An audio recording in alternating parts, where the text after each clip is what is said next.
जीवन को जीना चाहिए, लेकिन हम उनकी बातों पर ध्यान नहीं देते हैं और यही कारण है कि हमारे जीवन में अनेक प्रकार के दुख, उपद्रव लगे रहते हैं। बहुत ही सुंदर भजन हम लोग श्रवण किए।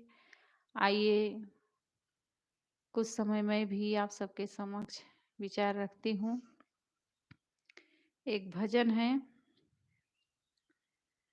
भीड़ आदमी का है, आदमी अकेला है। भीड़ आदमी का है, आदमी अकेला है। कौन किसका साथी है, कौन किसका साथी है, जाना जब अकेला है। लोगों से नया साकर गुरु देने वाला है। लोगों से नया साकर गुरु देने वाला है। इस भजन में कहते हैं कि भीड़ आदमी की है, आदमी अकेला है। मनुष्य चाहे जितनी भीड़ में रहे फिर भी वो अकेला ही है, क्योंकि जीव जो है असंग है, अकेला है। अकेले ही ये एक इसका किसी का साथ नहीं है।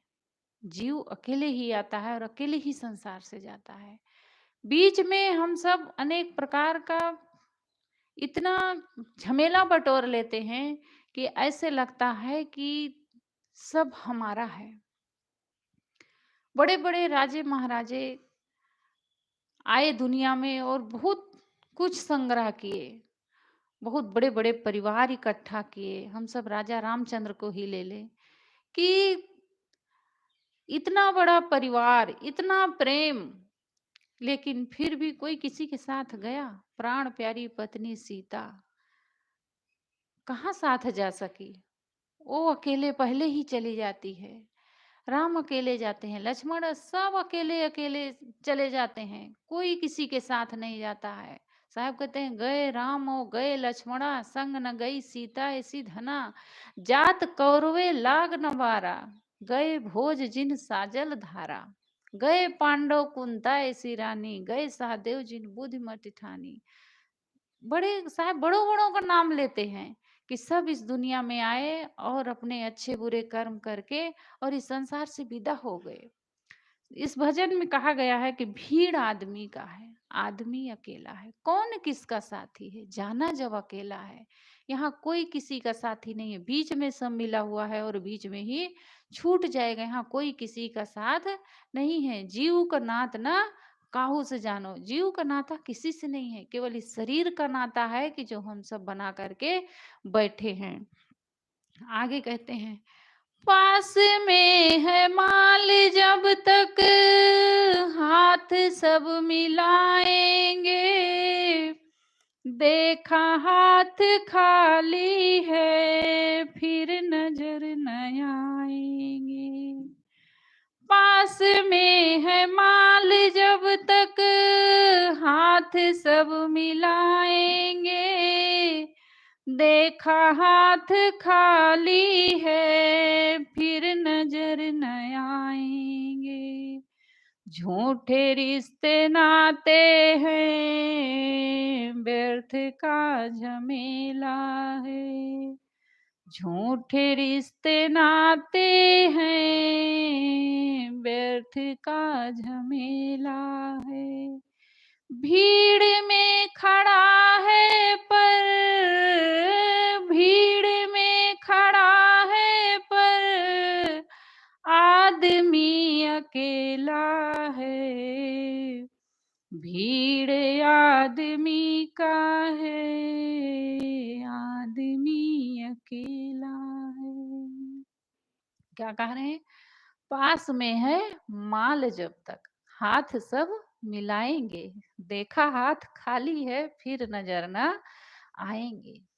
जब तक पास में धन रहता है तब तक सब अपना-अपना कहते हैं, सब सब प्रेम बनाना चाहते हैं। लेकिन जान जाए कोई कि इसके पास कुछ नहीं है, तो उससे रिश्ता तोड़ देते हैं कितने लोग। अभी गरीबी आ जाए किसी प्रकार के और जाओ किसी के यहाँ भैया कुछ दे दो, तो वो भी डरता है, कहीं हम इनको दे दें तो ऐसा ना हो कि ना दे पाए मेरा धन। ऐसे सोचते हैं लोग, डर के मारे नहीं देना चाहते हैं, ठुकरा देते हैं। ऐसी होती है गरीबी। और जब तक धन संपत्ति रहता है तब तक सब बिना रिश्ते के लोग रिश्ता जोड़ते हैं, रिश्ता नहीं रहता है फिर भी कहते हैं कि हमारे मामा लगते हैं, हमारे चाचा लगते हैं। नेताओं को देखो, उनके पीछे लोग क्यों दौड़ते हैं? क्योंकि उनसे कुछ आशा रहती है कि हमें कोई नौकरी दे देंगे, कहीं जमीन दिलवा देंगे। बड़ों बड़ों के पीछे इसीलिए लोग लगे रहते हैं कि उनसे कुछ मिलने की संभावना रहती है। अगर कोई गरीब हो, का दो उसके पास जा कर के कोई बैठ जाए 2 दिन, तो कोई बैठने वाला नहीं है। कहते हैं कि एक व्यक्ति था, एक गरीबी आ गई थी उसके पास, कुछ कारण बस आते रहते हैं सुख-दुःख जीवन में, उतार-चढ़ाव। तो गरीबी आ गई थी, तो बड़ा गरीब हो गया था बेचारा। तो कोई उससे बात नहीं करता था, कोई बोलता नहीं था, सब दूरी बना लिए थे। होता क्या है, कुछ दिन के बाद मेहनत किया, परिश्रम किया और धनवान हो गया। जब धनवान हो गया, तो जो कोई उसको रास्ते में मिलता, वही कहता, "भैया राम राम, जय श्री कृष्णा, राधे राधे।" सब उससे हाथ मिलाना चाहते, सब बोलते। तो जब कहते कोई भैया राम राम या जय श्री कृष्ण या प्रणाम कोई कहता, तो कहता है ठीक है जाके कह दूंगा, ठीक है जाके कह दूंगा। तो लोग कहते ऐसा क्यों कहते हो कि जाके कह दूंगा? भाई आपसे कर रहे हैं प्रणाम तो आप कहते हैं कि जाके कह दूंगा। तो वो आते और घर में अपना तिजोरी खोलते और जो धन संपत्ति रखा रहता, रुपया पैसा सोना चांदी, उसी से कहते कि आपको फलाना फलाना प्रणाम कहा है, आपको फलाना नमस्कार किया है। तो लोग कहते कि ऐसा क्यों करते हो? तो कहे कि मेरा नमस्कार कोई नहीं करता है, इस धन का नमस्कार कर रहे हैं। कुछ समय पहले मेरे पास इतनी गरीबी आ गई थी कि लोग मुझसे बात नहीं करते थे, तब मुझसे कोई प्रणाम नहीं करता था, मुँह चुरा लेते थे, दूर से ही चले जाते थे। आज मेरे पास धन संपत्ति बढ़ गया है, तो आज लोग मेरे निकट आते हैं और मुझसे प्रणाम करते हैं, नमस्कार करते हैं। तो सब मेरा नमस्कार कोई नहीं करता है, इस धन संपत्ति का नमस्कार कर रहे हैं। इसलिए मैं आ करके इसी रुपए, पैसे, सोने, चांदी से मैं कह देता हूँ कि आपको फलाना नमस्कार किया है।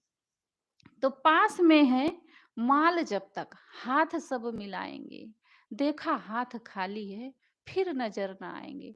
झूठे रिश्ते नाते हैं, व्यर्थ का झमेला है, भीड़ में खड़ा है पर आदमी अकेला है। आगे कह रहे हैं, माल जब सिकंदर के पास में खजाना था, कहता था खुदा हूँ मैं, उसका ही जमाना था। माल जब सिकंदर के पास में खजाना था, कहता था खुदा हूँ मैं, उसका ही जमाना था। ओ जिधर से गुजरे तो, ओ जिधर से गुजरे तो आगे पीछे मेला है, भीड़ आदमी का है, आदमी अकेला है। भीड़ आदमी का है, आदमी अकेला है। आज का गुरु चेला दोनों जटाधारी है, जिसके पास धन जितना उतना गुरु भारी है। आज का गुरु चेला दोनों जटाधारी है, जिसके पास धन जितना उतना गुरु भारी है। छत्र लगा चांदी का क्या विचित्र लीला है, छत्र लगा चांदी का, क्या विचित्र लीला है।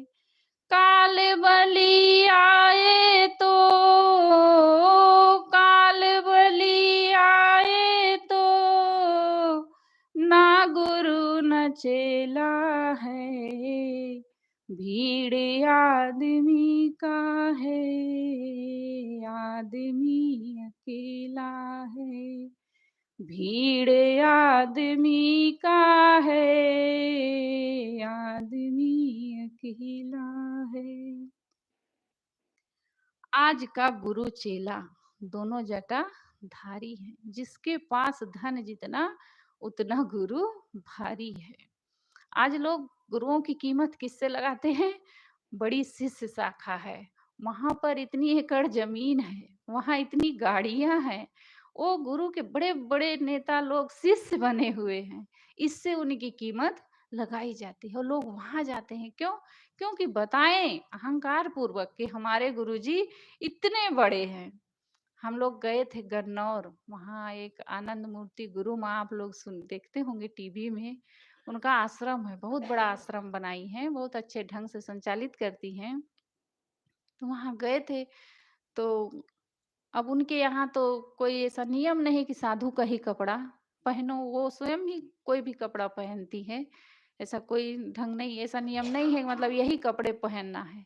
अब हम लोग सफेद सफेद कफन लपेटे, तो हमारे बड़ी साहब भी गई थी, सुशीला साहब जी और विजया साहब जी गुजरात से, जया साहब जी, क्षमा साहब जी, मैं।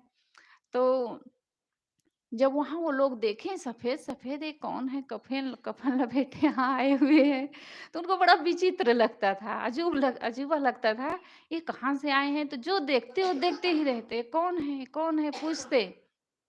तो फिर 2-4 भक्त आए उनके और हम लोगों से कहने लगे, आपके गुरुजी कौन से चैनल में आते हैं?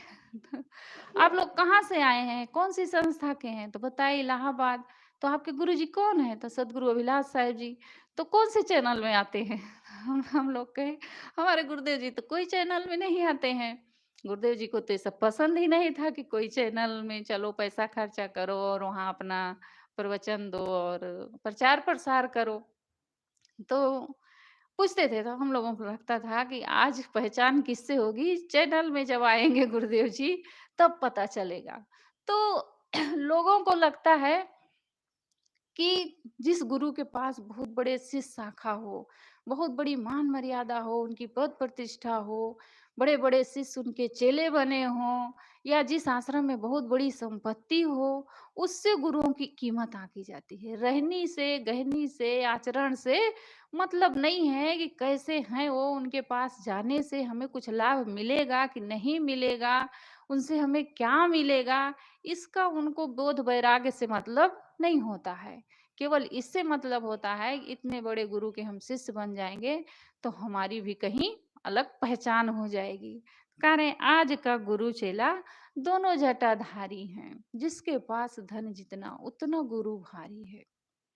छत्र लगा चांदी का, क्या विचित्र लीला है। बहुत धन संपत्ति हो गया, सोने की मंदिर बनवा रहे हैं, सोने की मूर्ति बनवा रहे हैं, सोने को उसमें क्या क्या लोग लगा रहे हैं, फाटक लगवा रहे हैं, सब कर रहे हैं, खड़ाऊ पहन रहे हैं गुरुजी सोने का। उससे उनको क्या मिल जाएगा? उससे कुछ होने वाला नहीं है। साहब कह रहे हैं, काल बलि आए तो ना गुरु ना चेला है। मौत के सामने सब मिट्टी हो जाएगा, कुछ भी साथ जाने वाला नहीं है। जिस पैसे से लेकर के, जिस धन संपत्ति को लेकर के तुम उनकी कीमत आंक रहे हो, अगर वही गुरुजी उस धन को कहीं सामाजिक जगह में लगाते, अपने देश की उन्नति में लगाते, तो इससे उनकी कीमत होती। उस धन को इकट्ठा करके उससे उनकी कोई कीमत नहीं है। साहब भजन में कह रहे हैं, काल बलि आए तो ना गुरु ना चेला है। काल जब मौत आ जाएगी तो उस समय ना गुरु गुरु रह जाएगा और ना चेला रह जाएगा। दो खाक में जब मिल गए दोनों बराबर हो गए। जब मिट्टी में मिले तो दोनों एक समान हो गए, मिट्टी बन गए। वहां ना कोई गुरु रह जाता है और ना चेला रह जाता है। सबके सब अधूरे हैं, हकीकत है, खुद को लोग पहचाने आज की जरूरत है।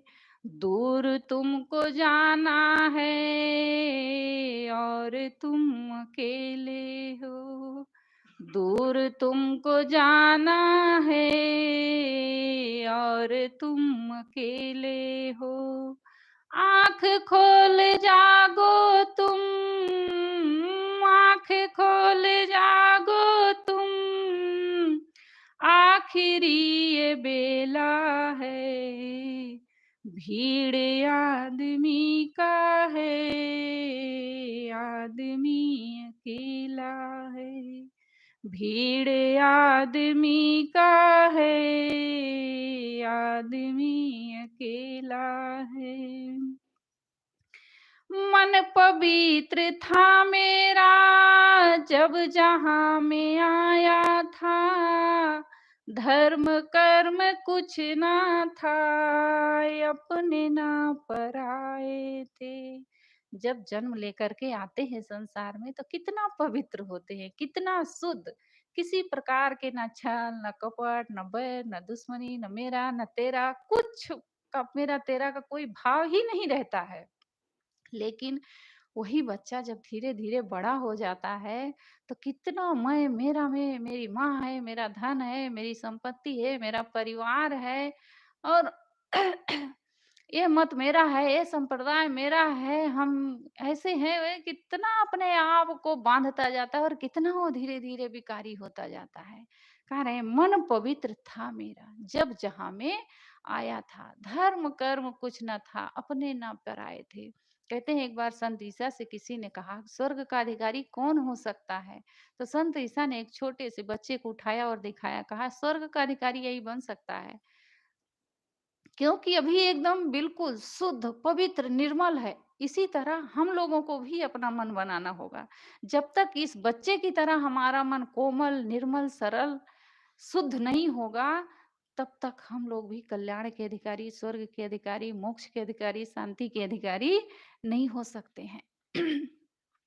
मन पवित्र था मेरा जब जहां में आया था, धर्म कर्म कुछ ना था, अपने ना पराए थे।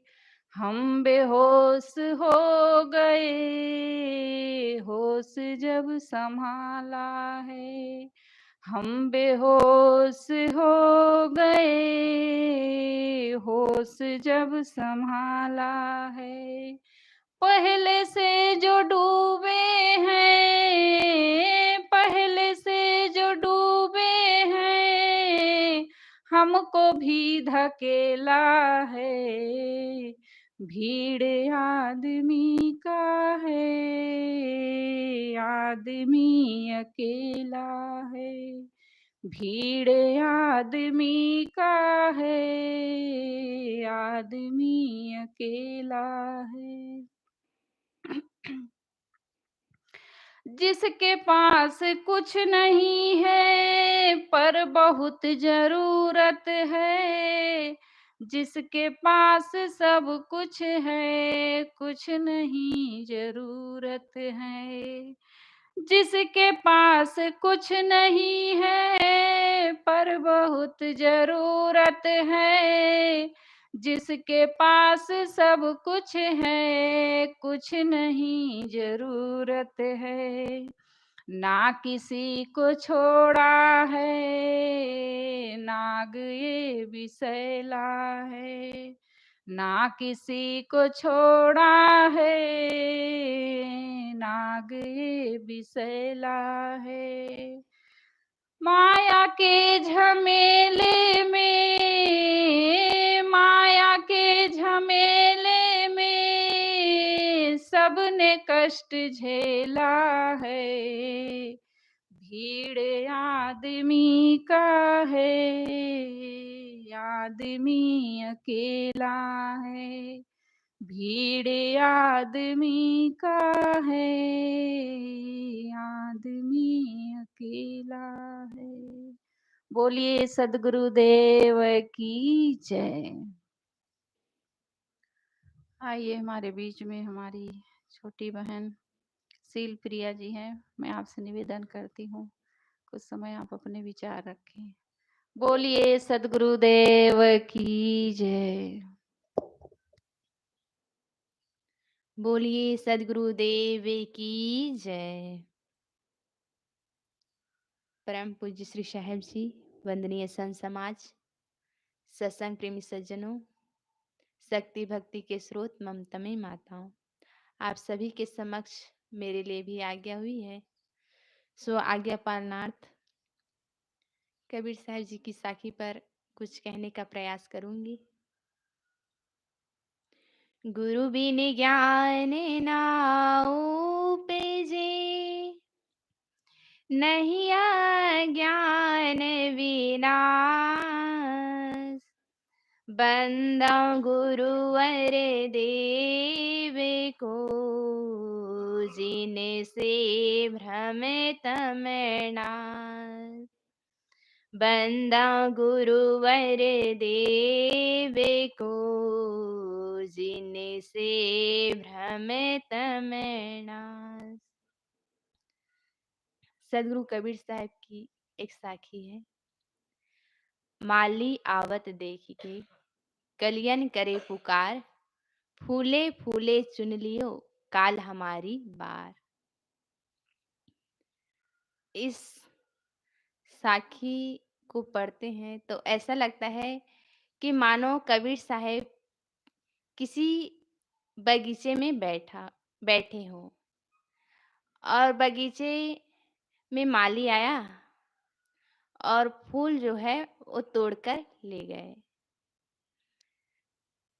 जो फूल खिला ना हो उसे कली कहते हैं।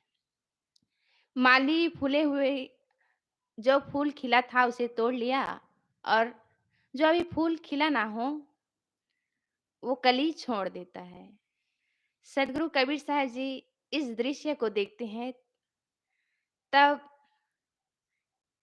कहते हैं कि जैसे माली आया और खिले हुए फूल को तोड़ लिया और कलियां जो है वह शेष है।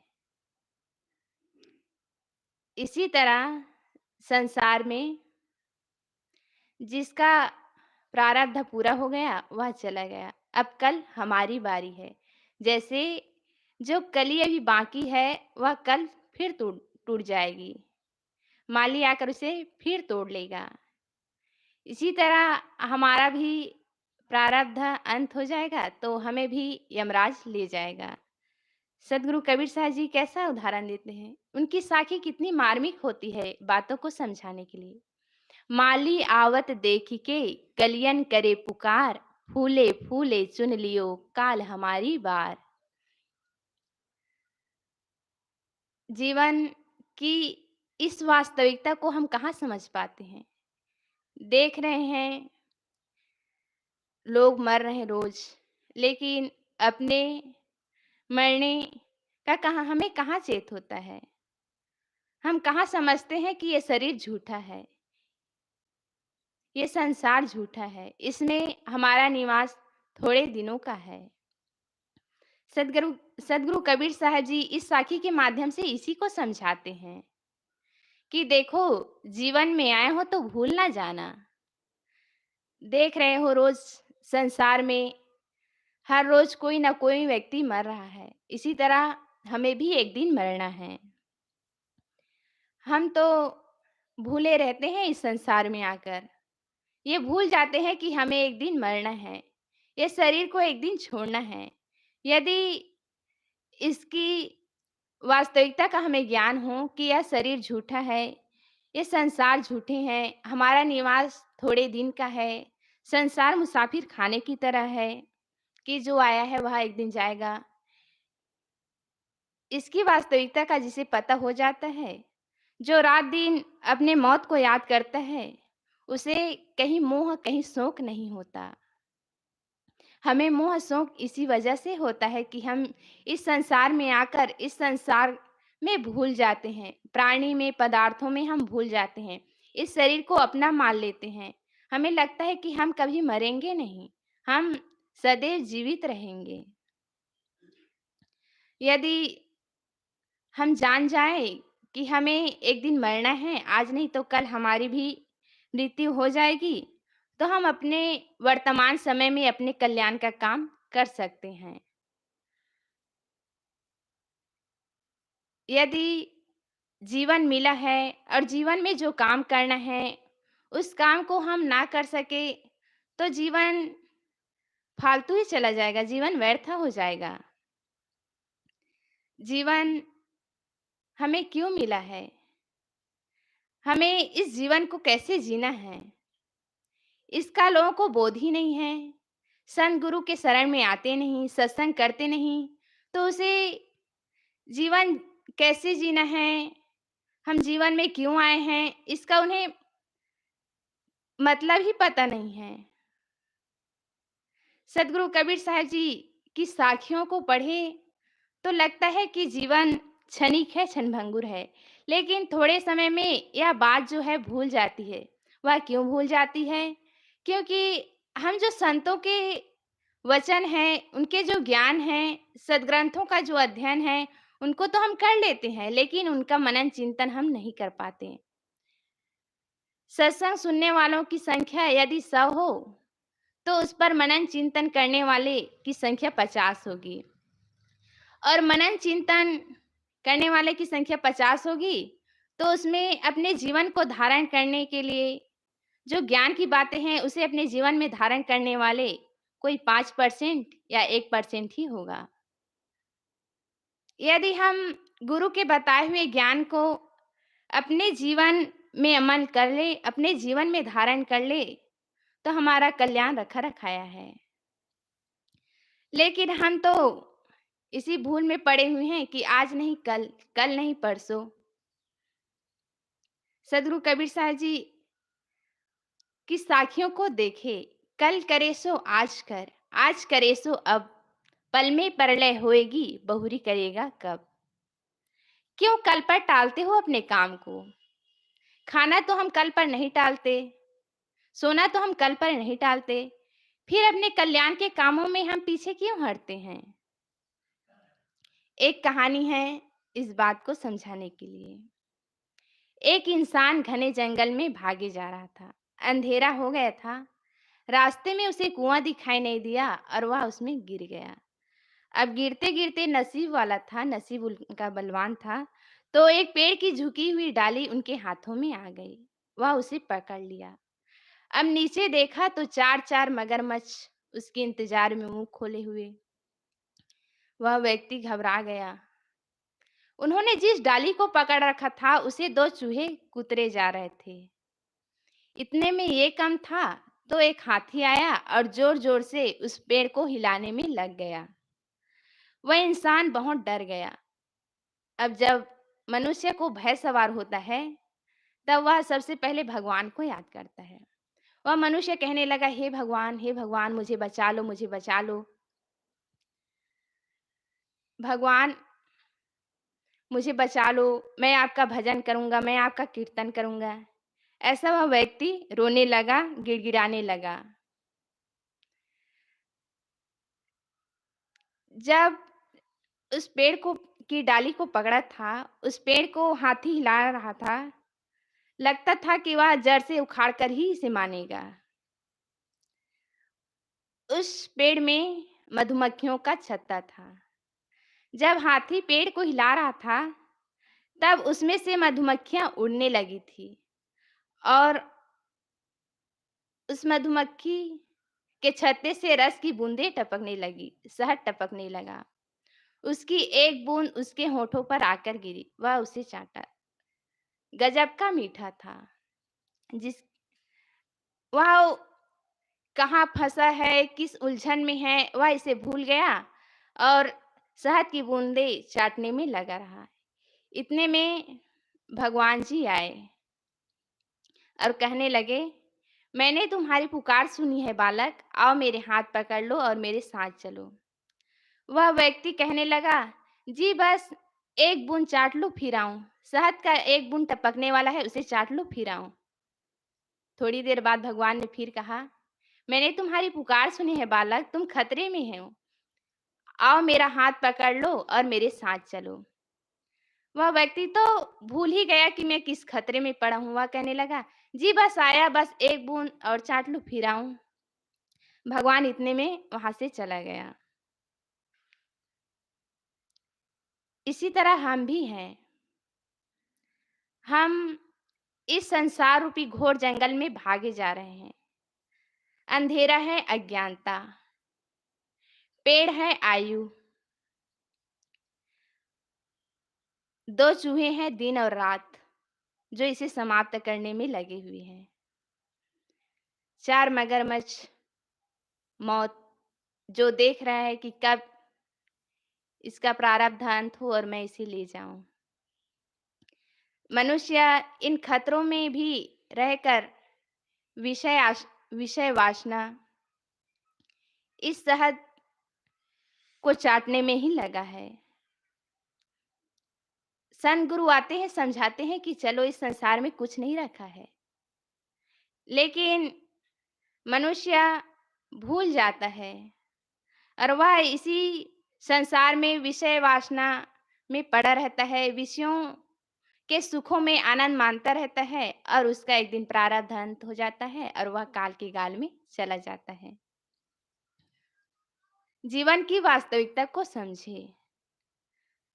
झूठे सुख को सुख कहे झूठे सुख को सुख कहे, मानत है मनमोद, जगत चबैना काल का, कुछ मुख में कुछ गोद। इस संसार के सुख, वैभव, धन संपत्ति थोड़े दिन के लिए है, लेकिन मनुष्य इन्हीं में उन्माद कर बैठता है। कितने जैसे कोई व्यक्ति चने खाते हैं तो कुछ मुख में ले रहते हैं और कुछ हाथ में या गोद में लिए रहते हैं। इसी तरह हम सब काल के गोद में हैं। एक दिन हम भी काल के गाल में पीसे जाएंगे। जीवन की इस वास्तविकता को समझते हुए इस संसार में आकर अहंकार में ना फूले, कहीं राग देश में ना उलझे, इन सब से बचे। यही बात संतगुरु बताते हैं। इसी का रास्ता सदगुरु बताते हैं कि सारे मनुष्य तो राग द्वेष की आग में जल रहा है, लेकिन तुम ना जलो। नर हरि लागी दो विकार बिनु ईंधन, मिले न बुझावन हारा हो। ए मनुष्य, तुम्हारे हृदय में राग देश की दवाग्नि लगी हुई है। यह दवाग्नि क्यों लगी हुई है? क्योंकि तुम्हें इस आग से बचाने वाले सदगुरु नहीं मिले हुए हैं। लेकिन दुख की बात यह है कि हमें सदगुरु तो मिले हुए हैं, वो बुझाने का प्रयास भी कर रहे हैं, लेकिन हम अपने हृदय के राग द्वेष की आग को बढ़ा रहे हैं, उनके ज्ञान को कहाँ समझ पा रहे हैं। देखें अपने जीवन को, सुधारे अपने जीवन को। जीवन मिला है तो इसमें क्या काम करना है, इसको समझे। जीवन मिला है पर सेवा एवं आत्म कल्याण करने के लिए। यदि हम यह काम कर ले तो हमारा जीवन सार्थक हो जाएगा। सदगुरु कबीर साहब की एक एक वाणी, एक एक साखी, एक ही साखी को अपने जीवन में अमल कर ले तो हमारा जीना सहायक हो जाएगा। तो मैं सदगुरु कबीर साहब की साखी पर कह रही थी, माली आवत देख के कलियन करे पुकार, फूले फूले चुन लियो काल हमारी बार। बस इन्हीं शब्दों के साथ मैं अपनी वाणी को विराम देती हूँ। बोलिए सदगुरु देव की जय। बहुत बहुत धन्यवाद शिलप्रिया जी को। बहुत ही सुंदर विचार सदगुरु कबीर साहब की साखी। माली आवत देख के कलियन करी पुकार, फूले फूले चुन लिए काल हमारी बार। सब चल रहे हैं और हम भी चल ही रहे हैं उसी रास्ते पर, लेकिन हम अपने लिए नहीं सोचते हैं कि हमें भी इस दुनिया से जाना है। आज तक जितना बीत गया वो मर गया, मर चुके, इतने दिन हम मर चुके हैं और ये भी बीत जाएगा ऐसे देखते देखते। लेकिन हम लोग इस सुनहले अवसर को पहचान नहीं पाते हैं। झूठे सुख को सुख कहे, मानत है मनमोद।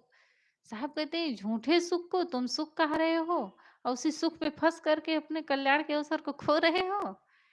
क्या सुख है? कितना मिल जाएगा? कहीं थोड़ा-सा सुख मिलता है, लेकिन आदमी को उसी में आशा लगी रहती है, उसी सुख की आशा में वो जीवन भर फांसी पर लटका रहता है। उससे अपने आप को छुड़ाने का नाम नहीं लेता है। सदगुरु कहते हैं अल्प सुख दुख आदिवंता और मन भुलान मैं घर में मनता। सुख अल्प है, कहीं थोड़ा-सा है।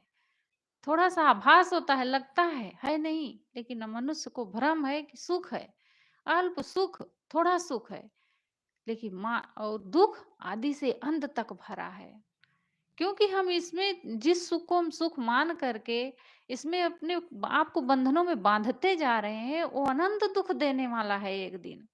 लेकिन आदमी समझता नहीं है और संत गुरुजन इसी पर चोट मारते हैं बार-बार कि जिनमें तुम सुख मान रहे हो तुम्हारे लिए सुख का कारण नहीं बनेगा, वो दुःख का कारण बनने वाला है।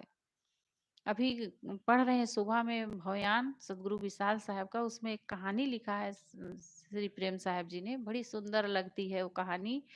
लिखा है साहब ने कि एक संत के पास एक बालक रोज जाता था, नौजवान था, युवक था, रोज जाता था। तो संत उसको कहते थे, थोड़ा सा समय के लिए जाता था, तो वो कहते थे कुछ अपने लिए समय निकालो भैया, और कुछ भजन भक्ति भी किया करो, धर्म कर्म भी किया करो। तो कहता साहब टाइम नहीं है। तो कहे अरे टाइम निकालना पड़ता है, टाइम नहीं है अपने लिए, टाइम बनाना पड़ता है। अपने जो नाजायज काम हम करते हैं उसी में से अपने समय को हमें बचाना पड़ता है, थोड़ा से अपने लिए भी समय निकालना चाहिए। तो कहता कैसे करूं साहब, घर है, परिवार है, पत्नी है, बच्चे हैं। अब परिवार है तो मैं कैसे छोड़ दूं? अरे उनसे अरे वो पत्नी बच्चे तुम्हारे काम नहीं आएंगे, अंत में तुम्हारा ये साधना भजन भक्ति काम आएगा, ये काम आने वाला नहीं है। कैसे कहते हो साहब कि नहीं आएंगे काम, वही तो हमारे समय पर काम आते हैं। तो संत कहे कि अच्छा तुम्हें मैं सिखाता हूँ। संत ने कहा कि तुम्हें अच्छी परीक्षा में करवा देता हूँ। आज ऐसे करना कि घर जाना और तुम सांस रोक लेना थोड़ी देर के लिए। तो व्यक्ति गया घर में और जैसे पहुंचा आंगन में, सांस रोक के धड़ाम से गिर गया। अब घर के लोग दौड़े और रोने लगे, चिल्लाने लगे। माँ आई, पत्नी आए, भाई आए, सब रोने लगे, चिल्लाने लगे। हाय मेरा बेटा चला गया, हाय मेरा पति चला गया, सब चले गए, रिश्ते नाते सब लोग आ गए। अब आए उसकी तैयारी करने लगे कि अब ले चलो शमशान में, अब तो राम नाम सत्य है। तो इतने में वो संत पहुंच गए। संत पहुंचे तो उसकी पत्नी दौड़ के लिपट गई पांव पकड़ के कि महाराज बचा लीजिए मेरे पति देव को। माता दौड़ी, ओ भगवान बचा लीजिए मेरे बच्चे को, मेरा नौजवान बच्चा इस दुनिया से चला गया। संत ने कहा कि ठीक है मैं बचा लूंगा, लेकिन एक शर्त है, जीव के बदले जीव देना पड़ेगा, और इसमें से आप लोगों में से किसी एक को मरना पड़ेगा, तब आपका बच्चा बच जाएगा। तो कहे कि तुम मर जाओ, माताजी को उनके कहे, आप अब बूढ़ी हो रही हो, आप ही इनके बदले आपका जीवन चला जाएगा। वो कहती है कि नहीं महाराज, सब रोना धोना बंद, खूब चिल्ला रहे थे, सब का रोना धोना बंद। कैसे कहते हो महाराज मैं मर जाऊं, अभी हमारे हमारे और 2 बेटे हैं, उनको भी हमें देखना है, मैं कैसे मर जाऊंगी। अब वो चला गया तो चला गया, लेकिन और तो मेरे 2 बच्चे हैं। तो पिताजी से कहे कि आप मर जाइए। पिताजी कहे अरे भैया अभी हमें बच्चों को पढ़ाना लिखाना है, उनके शादी विवाह करना है, मैं कैसे मर जाऊंगा। तो भाई से कहे तुम मर जाओ। भाई कहता अभी तो मैं संसार देखा नहीं हूँ, अभी तो सुख नहीं लिया मैं संसार का, अभी तो मुझे और खेलना खाना है, मैं कैसे मर जाऊंगा। तो पत्नी से कहे अच्छा तुम प्राण प्रिय पत्नी हो, बिना 7 जन्म तक साथ देने को कहती हो, तो आप ही मर जाओ।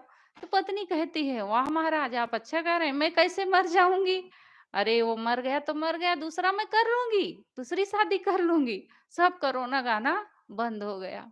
तो वहीं बगल में एक बूढ़ी माता थी, दादी। तो उनसे कहे दादी माता आप ही मर जाइए, आप तो अब जाने लायक हो गई हैं, अब क्या करोगी, पूरा संसार आप तो देख ली हो।